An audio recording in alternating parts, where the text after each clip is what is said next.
Look, you have a mostly kid-friendly franchise that is quite reputable for its coolness without going overboard into dangerous territories. What did the company think when they thought it was a good idea to give one of the characters a gun out of nowhere? An example of ruining a character's reputation is Shadow the Hedgehog by Sega Studios USA, in an attempt to follow the trend of violent Thrash 2000s business with a spin-off gloomy Mascot TPS platformer.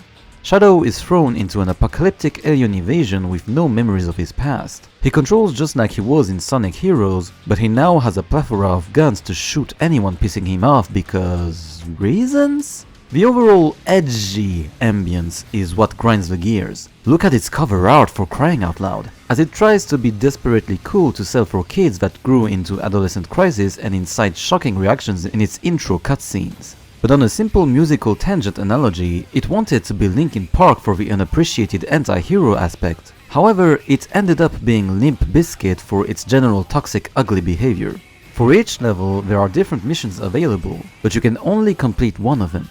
You have a hero path to help other Sonic characters, a dark path to help generic evil aliens, and a normal path by reaching the end. This is all accompanied with a convoluted scenario maze depending on your results that is very arbitrary, with levels that feel recycled in the themes and platforming gameplay from previous titles. It also forces you to restart from the very beginning for viewing 10 different endings with a playthrough of 6 stages. That is overblown repetition.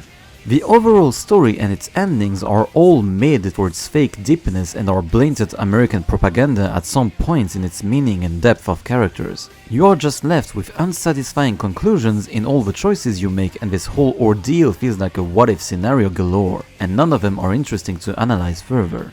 For introducing a catastrophic blend of atmospheres, this game is just mediocre to even be conceived from the first draft. It should never have gone out to the production phase from this stupid blaring idea. It's baffling to me that every menu sound choice is just a gunshot.